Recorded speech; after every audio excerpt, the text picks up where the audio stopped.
E sucedeu que, ouvindo Sanbalate e Tobias, os árabes, os amonitas e os asdoditas, que tanto ia crescendo a reparação dos muros de Jerusalém, que já as routuras se começavam a tapar, iraram-se sobremodo, e ligaram-se entre si todos, para virem guerrear contra Jerusalém, e para os desviarem do seu intento. Vou repetir novamente: e ligaram entre si todos para virem guerrear contra Jerusalém, para os desviarem do seu intento. Porém, no versículo 9, aqui está o segredo diante das perseguições, tudo que o diabo tem tentado te fazer parar. Porém, nós oramos ao nosso Deus e pusemos uma guarda contra ele de dia e de noite, por causa dele. No 13, então os guardas nos lugares baixos por detrás do muro e nos altos, e pus ao povo pelas suas famílias, com as suas espadas, com as suas lanças e com seus arcos. No versículo 14, e olhei, levantei-me e disse aos nobres, aos magistrados e ao restante do povo: não vos temais, lembrai-vos do grande e temível Senhor, e pelejai pelos vossos irmãos, vossos filhos, vossas filhas, vossas mulheres e vossas casas. Podem vos acertar. Meu Deus, meu Deus. Só de ler esse versículo eu já estou cheio, meu irmão. Deus está poderoso nesse lugar. É muito forte a presença de Deus. Porque enquanto eu estava aqui sentado, o Senhor me falava de muitas batalhas que têm sido travadas na vida de muitos que estão aqui. Simplesmente pelo fato que eles decidiram obedecer a voz de Deus, no propósito que Deus levantou ele para fazer. Então está se levantando o inferno para paralisar eles e desviar eles do propósito. Mas deixa eu te dizer uma coisa: quem tem que temer é o inferno, do grande e temível Deus, que não perde batalha, o leão da tribo de Judá. Então o papel de Satanás é esse: é desviar aquele que se dispõe a obedecer a voz de Deus. Foi assim com Jesus no deserto, lá no capítulo 4 de Mateus. Jesus estava no pior momento dele, 40 dias de jejum ali, e Jesus veio oferecer o que era mais, que ele estava mais precisando, o alimento físico. Mas Jesus venceu Satanás com a palavra, porque ele estava em conexão com o Pai. Só que tem gente que se levanta a tempestade, se levanta Tobias e Sanbalate na igreja, que às vezes entenda que Deus permite Sanbalate e Tobias ficar para se manifestar o trigo. Os que tem propósito: se tu é trigo, tu não vai correr. Quem tem que sair é o joio. Então para de estar olhando para o joio que está do teu lado, dizendo que tu não é nada. Se tu ficar ouvindo os Tobias, os Sanbalá, que tem se levantado, vai continuar prostrado, vai se desviar do propósito. Para de estar olhando para os outros, aquilo que só Deus pode te dar. Honra, força, coragem para permanecer. É necessário ter coragem, meu irmão. É necessário ter coragem. Então entendendo essa palavra aqui, vamos ver que Deus, quando ele tem um propósito, ele vai separar pessoas para cumprir esse propósito. Sim ou não? Sim. Neemias foi um desses servos. E o que me chama a atenção aqui é a posição de Neemias. Tinha muitas. Ele, por ser uma pessoa próxima do rei, ele era copeiro do rei. Então ele tinha acesso a privilégio, com certeza, sim ou não? Sim. Mas ele se dispôs a largar tudo isso para cumprir a missão que Deus tinha colocado diante dele.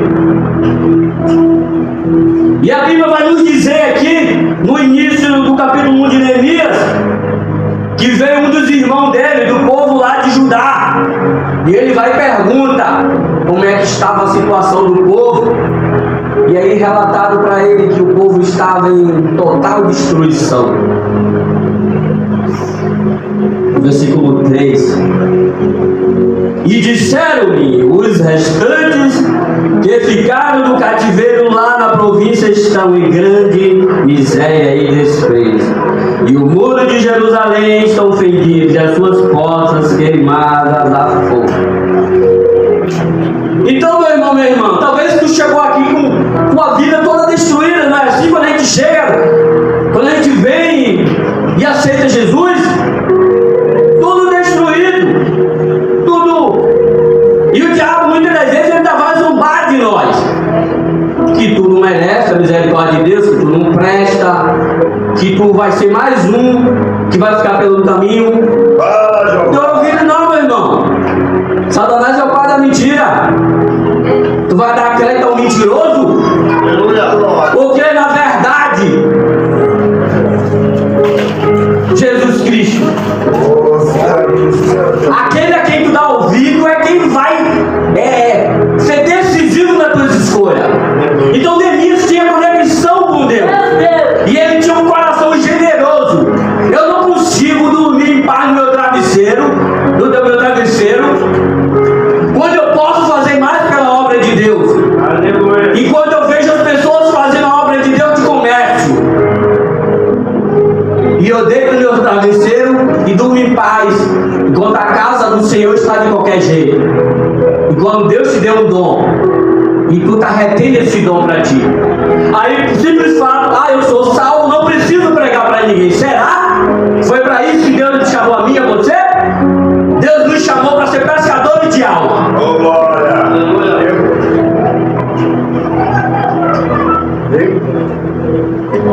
João 15:8. Somos verdadeiros discípulos de Jesus quando damos frutos para Ele.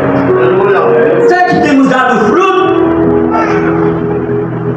Diante da necessidade da obra de Deus, será que a gente tem sido como Neemias? Que diante do que ele ouve, ele se prostra diante de Deus. Não é diante dos problemas não, meu irmão. Não é diante da afronta que o deve estar passando. Se prostra diante de Deus. Tiago 4, versículo 7. Submetei-vos a Deus o propósito. Resistiu o diabo, e o diabo fugirá de vós. Como o diabo com essa prova, esse deserto, vai fugir da tua vida? Se tu está fugindo do propósito de Deus. Eu sei que talvez não era o que tu queria ouvir. Não estranhe, tem aparência de bravo, meu coração é uma manteiga. Eu amo muito você. Porque Deus está pegando para Neemias aqui, meu irmão, minha irmã.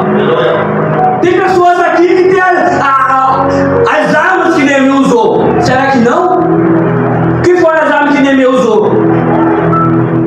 Oração e jejum. O problema é que a igreja, ela está cheia de si e vazia de Deus. Toma decisões precipitadas porque age na carne, no impulso. Neemias sabia que só Deus poderia convencer o rei de deixar ele ir cumprir esse propósito. Então ele, sabendo que só Deus pode convencer a mim e a você, ele se prostrou, pediu a misericórdia de Deus. Ele vai suplicar pela misericórdia, pelo perdão de Deus, e suplica por restauração. Talvez tu chegou aqui hoje suplicando a Deus por perdão próprio que tu já fez, suplicando a Deus por restauração numa área da tua vida que está toda devastada. E nessa noite Deus está te dizendo: continua se prostrando diante de mim, continua me buscando na madrugada. A tua oração não vai ser em vão, o teu jejum não vai ter em vão.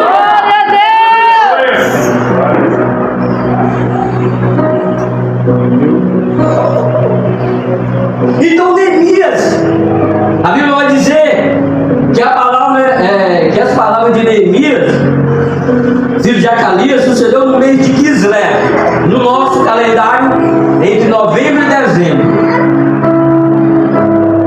Entre novembro e dezembro, ele ouve que ali já foi um chamado de Deus. Quando Deus te mostra algo, Deus está te chamando para ser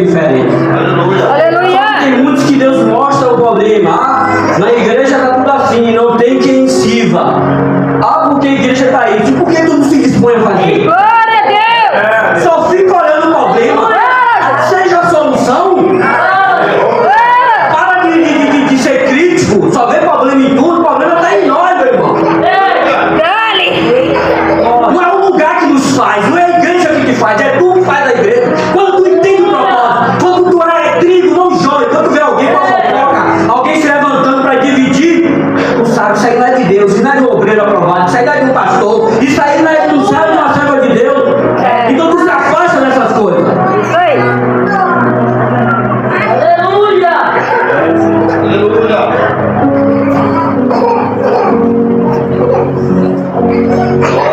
Então ele recebe essa notícia entre novembro e dezembro ali. E ele se prostra de Deus, começa a orar. Ele não foi precipitado. Ele esperou Deus criar o momento certo. Tem muita gente perdendo a bênção porque é precipitado. O diabo levanta para afrontar? Não. Não entende o que é que ele é. O diabo sabe quem tu é. Será que tu sabe quem tu é em Deus? Quando tu sabe quem tu é em Deus, Jesus sabia quem ele era. Jesus sabia o propósito que ele foi enviado. E ele venceu Satanás porque ele entendia que ele tivesse prostrado, todos nós estaríamos perdidos. Quando o diabo sabe que Deus tem um propósito na tua vida, meu irmão, o que mais ele vai fazer é te desanimar. Colocar obstáculo. E muitas das vezes a precipitação é um deles. O diabo não faz nada, a pessoa já está na carne. Como vai prevalecer? Se está agindo como todos agem, tu tem que agir como uma pessoa na fé age. Glória a Tu tem que agir na contramão do que a maioria faz. Aleluia! Então Neemias, ele não foi precipitado. Ele ora a Deus. Olha o capítulo 2 aqui, ó. E sucedeu, pois, no mês de Nisan, no ano 20º do rei Ataxerxes, que estava posto, viu diante dele. E eu peguei o vinho e dei ao rei, porém eu nunca estivera triste diante dele. Neemias ouviu o relato do povo que veio de Judá, praticamente ali em novembro, que foi do final de novembro para dezembro. E aqui 4 meses depois, que no nosso calendário esse mês aqui era em abril, entre março e abril. 4 meses depois ali de constante jejum e oração com a cara no pó. Tem gente que quer um milagre, quer uma direção, ora 1 minuto já quer que Deus responda. Tira-se 30 horas por mês para assistir Netflix, ora 2 minutos e quer que o poder de Deus se manifeste na vida dele. Aí quer ser usado, quer sair pregando para nações. Na primeiro vento que vier, foi assim. Olha como a gente vê nas igrejas aí, né? Deus levanta ele para ser Neemias nas igrejas, se junta junto do Sanballat e do Tobias, para ser mais um. Aí como Deus já conhece o coração, Deus permite sempre que se levante os medos, porque já sabe, o diabo já sabe a estratégia, meu irmão. Quando o diabo sabe um ponto fraco na minha, na tua vida, se a gente não tiver visão de Deus, a gente vai estar sempre caindo no mesmo lugar. É necessário entender. Talvez tu chegou aqui, talvez tu já passou por algum ministério. Que Deus está te dizendo hoje, fica tua estaca em um lugar. Olha para mim, que eu vou te usar como os Neemias. Glória a Deus!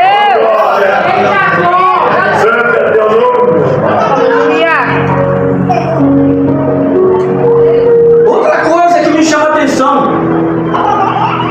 Neemias, ele era copeiro do rei, era uma pessoa próxima, deveria ter muitas conexões ali, era uma pessoa reconhecida no ministério, o maior império da terra naquela época, o Império Persa.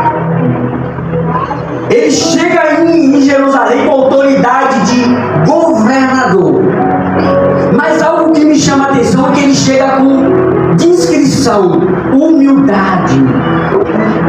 Chega, não é precipitado, não fala nada para ninguém. Ele sai de noite, ele faz uma vistoria para analisar o terreno, as pessoas, qual era a situação, como era o estado, para só depois tomar uma atitude. Tem muita gente mas fracassaram. Porque além de não esperar o momento certo de Deus para agir, é precipitado, age de qualquer jeito. E aí depois não adianta, meu irmão e minha irmã, chorar, porque as consequências vão vir das nossas escolhas. Jerusalém estava destruída. Por quê? Consequência da desobediência à voz de Deus. Durante muito tempo, Deus enviou profetas. Deus é misericordioso, meu irmão e minha irmã. Enviou os profetas alertando. Deus tinha feito uma aliança com o povo. Deuteronômio 28 falou das consequências da desobediência e das bênçãos provenientes da obediência. O povo escolheu a maldição proveniente da desobediência. Deus, ele sempre vai permanecer fiel. Aleluia! Mas para a gente alcançar as bênçãos de Deus é necessário a gente permanecer, meu irmão. Você acha que Deus fica feliz quando vê um filho, quando vê eu e cada um dos irmãos sofrendo, padecendo? Qual é o pai que vai ficar feliz na situação dela? Mas mesmo assim, esse Deus maravilhoso, que mesmo quando a gente não é fiel, ele permanece fiel. Ele está vivendo no céu, que não se achava nem digno, que era para se considerar o tal, e se colocou como uma pessoa simples, um simples servo. E Deus vai usar a vida desse homem poderosamente. Glória a Deus. Para a gente entender essa situação aqui,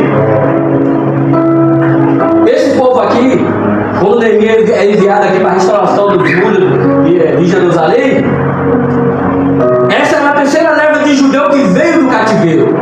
A primeira veio com Zorobabel e a segunda com Esdras.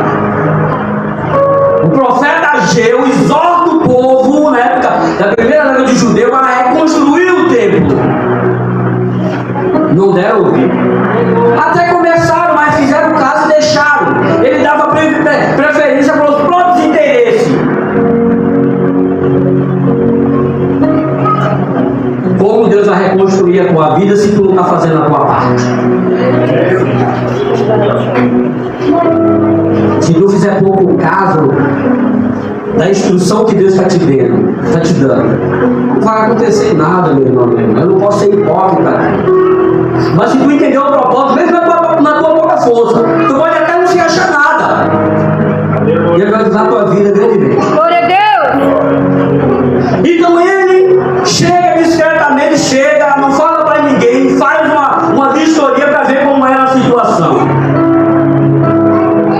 E não fala nada. Aqui no versículo 17 do capítulo 2 de Neemias, depois dele tirar uma conclusão, ele vai e fala. Depois que ele fala do que Deus tinha falado, como a mão de Deus tinha sido boa para com o rei, para conceder misericórdia, de permitir que ele viesse, o problema começou aí. Aí já começou as investidas de Satanás para parar. Muito não quer fazer, mas na hora que tu se dispõe a fazer, já começa a te apelidar disso, daquilo, aquele lá.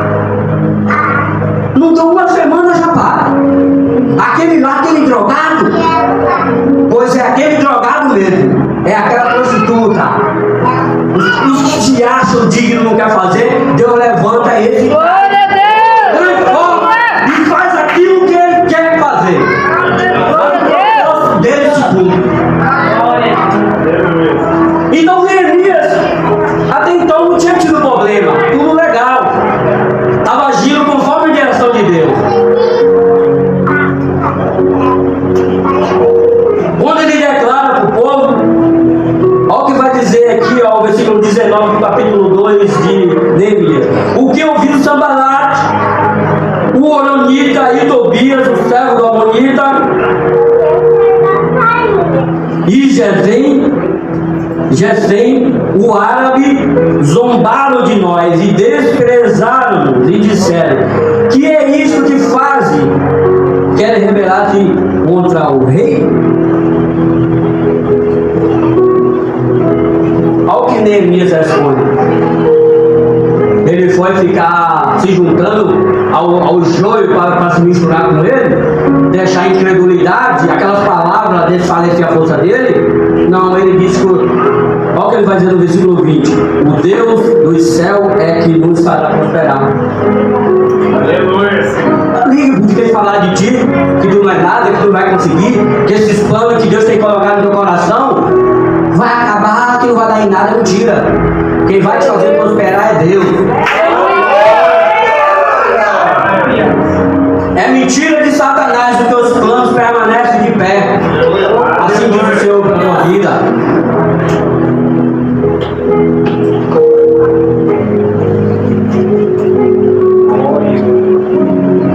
E aí vocês acham que os inimigos desistiram? E tem uma coisa, meu irmão e minha irmã: nós podemos até desistir, mas o diabo não desiste, mesmo sabendo que já está condenado. Agora o irmão pode me perguntar: por que ele, sabendo que já está condenado, ele não desiste? Porque ele quer nos fazer desistir do propósito, porque ele não vai entrar e ele não quer que tu entre. Não é isso? Eu já estou condenado, então não vou entrar, não vou fazer de tudo. Vou usar quem tiver que usar, quem der brecha, para que também não entre. Entenda, se algo está se levantando, se está se levantando os que têm que se levantar para dizer que tu não é nada, que teu ministério não vai dar certo, Deus está no negócio. Glória a Deus. Mas não é para deixar essas coisas aí te paralisar. Deus está no negócio porque se está se levantando algo é porque Deus tem um propósito maior. Ninguém joga pedra em árvore sem fruto. Se estão te jogando pedra é porque Deus tem coisas grandes no negócio. Continua firme.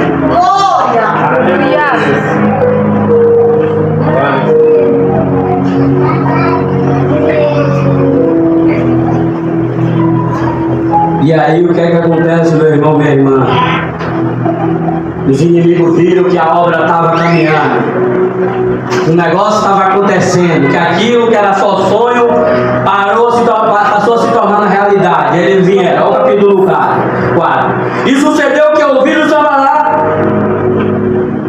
que edificavam no muro, ardeu em ira e se indignou muito, escarneceu dos judeus. Olha o que ele vai falar. Essa é a estratégia de Satanás. Ele tenta trazer,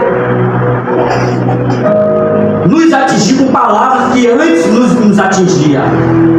Ele tenta nos fazer sentir incapazes, que o que nós estamos fazendo não vai dar em nada. Não adianta tu ir na igreja, não adianta tu ir no culto, já tem um ano e nada acontece. Ele quer que tu acredite que não tem mais jeito. Olha o que a palavra de Deus vai dizer aqui no versículo 2: e falou na presença de seus irmãos. Olha o que o inimigo vai dizer. O exército de Samaria diz: faze esses fracos judeus permitir-lhes a isto sacrificarão a cavalo num só dia, vivificarão dos montões do pó e as pedras que foram queimadas. Mesmo com toda essa divergência, com todos os inimigos que se levantarem, o povo parou? Sim ou não? Eles pararam ou continuaram? E por que não está querendo parar, meu irmão? E por que não está querendo desistir tão fácil?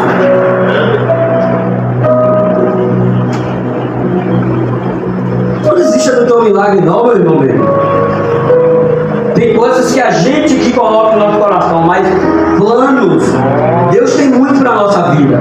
Você pensa que esse sonho aí que está ardendo no teu coração, aquilo que não aconteceu ainda, que não saiu do teu coração, é coisa da tua cabeça? É necessário trazer a memória para as promessas de Deus, porque muitas das vezes a gente vai estar numa situação que a gente só vê perseguição, a gente só vê tribulação, só vê deserto.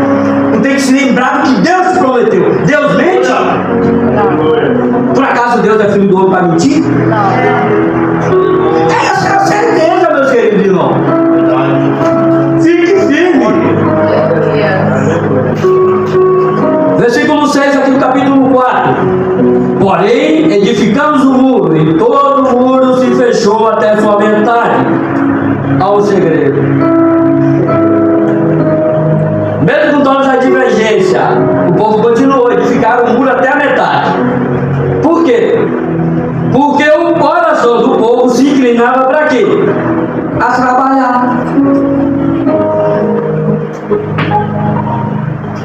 acontecer alguma coisa na nossa vida se a gente só está olhando para o problema e está de braços cruzados. Quer que as coisas, quer que venha tipo o Mr. M. O abacadabra e as coisas já aconteçam. Com Deus não é assim não. Ou está preparado para pagar o preço ou corre fora.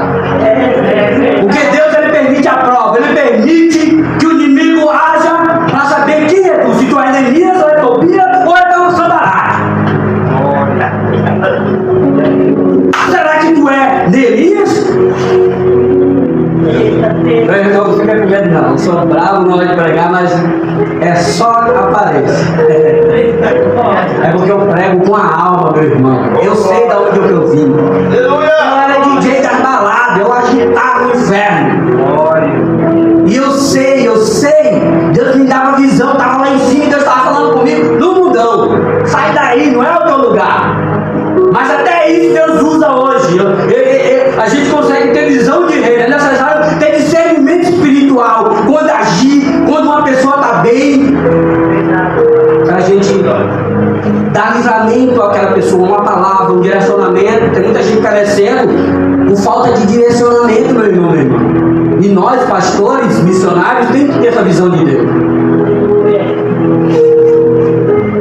Então o coração do povo se inclinava para trabalhar. E vocês vão imaginar que os inimigos vão desistir? Claro que não, eles nunca desistem. Eles ouviram que o muro já estava quase a metade pronto, se indignaram. E agora não vai ser só um não, vai se ligar entre si. Agora vai vir um exército maligno. E nessa agora o povo tremeu na base. Porque a estratégia dele, já tem usado muito hoje missionário nas igrejas. Olha a estratégia dele, ele disse, ó, vamos nos ligar entre si e vamos se misturar no meio do povo judeu, que a gente mata ele, que a gente nem sabe, mata a traição. Mas um dia desse eu estava pregando sobre Mordecai. O Amã juntou os amigos dele, porque Mardoqueu não se prostrava.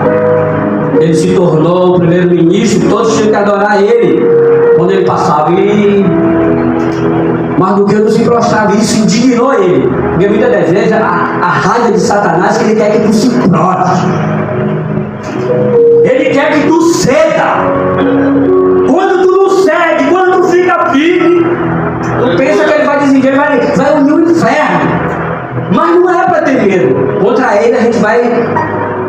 Que vai na nossa frente é o Senhor dos Exércitos. Ele nunca pegou.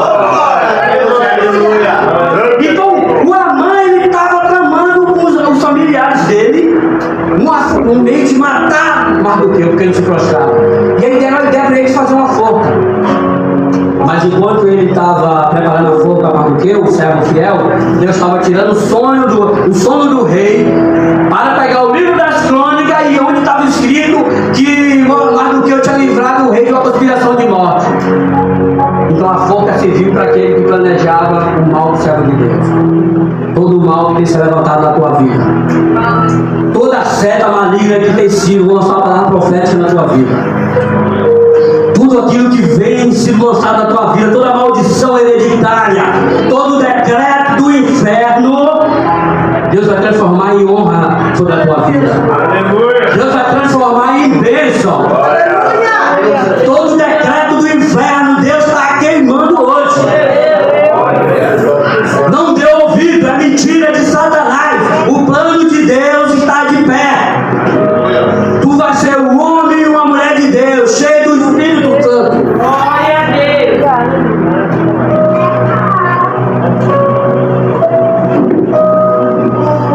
Então o que acontece? E aqui a gente chega onde eu comecei a ler. Eu iniciei a pregação. Mas você acha que muitas vezes a gente tem que ter estratégia. A estratégia que Deus deu aqui através de Neemias para colocar guarda, vigias, para estar precavido contra o inimigo, é a mesma estratégia. Será que tu tem usado as armaduras que Deus te deu lá, que mandou tu usar em Efésios 6, versículo 13 em diante ali?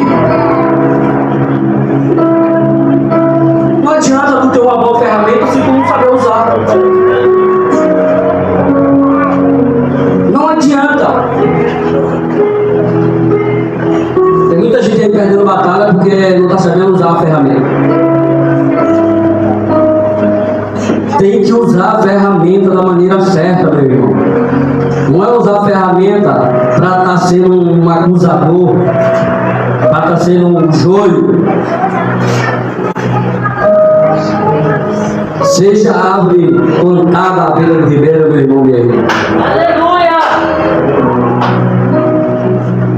De uma das armaduras que Deus Ele fala, através do apóstolo Paulo, para nós usarmos, de todas, ele vai falar de várias aqui. Versículo 16 do capítulo 6 de Timóteo, ó, tomando sobre tudo, ou seja, essa daqui é a mais importante de todas, não é isso, missionário? Essa armadura aqui está acima de todas. Tomando sobre tudo o escudo da fé, com a qual podereis apagar todos os dardos inflamados do maligno. A estratégia de Satanás é colocar dúvida na tua cabeça. E quando a dúvida começa a prevalecer diante dos projetos de Deus, diante da palavra de Deus, a tua fé está baixa. E aí o diabo chega e ele faz a festa. Porque a dúvida está prevalecendo, está deixando até de orar a Deus, de jejuar, porque o diabo está dizendo na cabeça dele, na cabeça dela, nem adianta orar, Deus não está respondendo.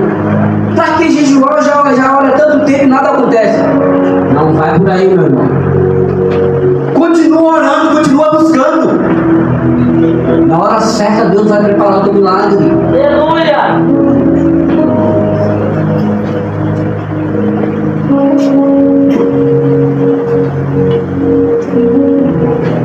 E aí já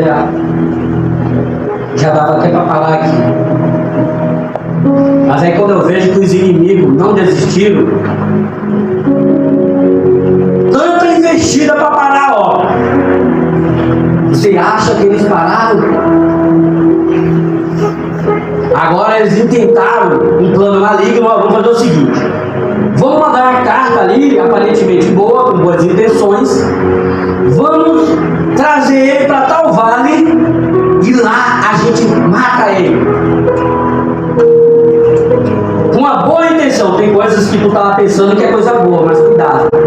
Tem pessoas que se aproximam de nós, aparentemente é bênção de Deus, mas cuidado. Está com intenções malignas contra a tua vida. Fala, Jeová. Não traz para perto pessoas que pode ser uma pedra de tropeço. Cuidado, é necessário ter o discernimento. Quando tu está envolvido na obra, nada tira teu foco. Porque é isso que vai acontecer com Neemias. Neemias estava tão focado na obra que Deus deu um livramento de morte para ele aqui. Vamos ler aqui para poder a gente chegar ao final aqui. Já estamos terminando.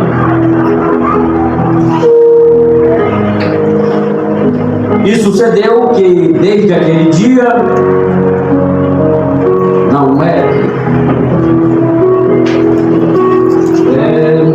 capítulo 6 aqui. Sucedeu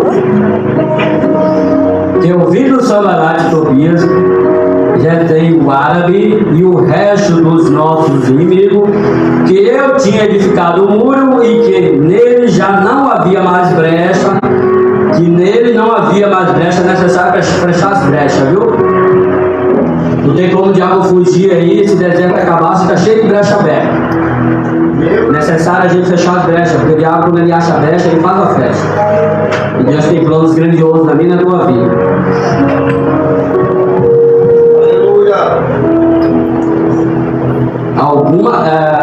E que nele não havia brecha alguma, ainda que este tempo não tinha posto as portas nos portais.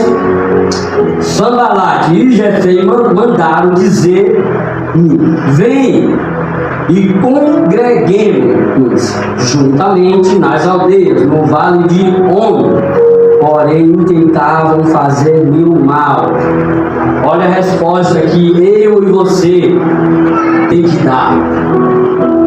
Quando aparecer os fofoqueiros de plantão, aqueles que estão mais preocupados em alimentar seu ego, de aumentar o número de pessoas desviadas, porque é isso que acontece. Quando eu não entendo o propósito, eu passo a ser um causador de desviado. Aí o número aumenta. Quando chegar esses que não querem que a obra cresça, que só vê o problema, os irmãos têm que dar essa resposta para essas pessoas. Capítulo 6, verso 3 de Neemias. E enviei um mensageiro a dizer: faça uma grande obra, de modo que não poderei descer, porque cessaria esta obra enquanto eu a deixasse e fosse ter convosco. Essa é a resposta que eu e você tem que dar. O propósito do diabo é nos tirar do propósito. Diante de tudo que aconteceu, o projeto de Deus foi concluído. No verso 15 do capítulo 6: acabou-se, pois, o muro aos 25 do mês de Elu, ou seja, entre agosto e setembro no nosso calendário, cerca de 52 dias. Um lugar que estava destruído por mais de 100 anos foi restaurado em 52 dias. Por quê? Porque o coração do povo estava inclinado para trabalhar. É necessário sair da zona de conforto. É necessário assumir a nossa responsabilidade como servo e como serva de Deus. Se é missionário, se é obreiro, entenda o teu lugar. Deus, Ele quer usar a nossa vida, meu irmão. Mas enquanto a gente estiver olhando os acusadores, os problemas, o que disso, o que daquilo, pessoas precisam ser fala para Satanás. Será que naquele grande dia o Senhor não vai lembrar de nós? Vai fazer essa pergunta? Nós podemos fazer um pouquinho, não é quantidade, meu irmão, não é quantidade, não entenda isso. Não é tu largar a tua vida de qualquer jeito e só se dedicar na obra, não. Tu tem que primeiro cuidar da tua casa, mas se tua casa está em ordem, todo o resto da tua vida, Deus vai conduzir bem. Porque a nossa casa física também mostra como está a nossa vida espiritual.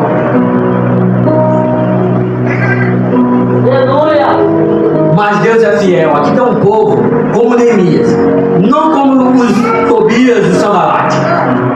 Eu tenho certeza que tu vai ser um Neemias, tu vai ser um vaso escolhido, tu vai ser um servo fiel, uma pessoa humilde que não busca a honra dos outros. Deus está procurando esse. E o Espírito Santo de Deus vai colocar na tua vida para te dar força, tá bom, meu irmão, meu irmão?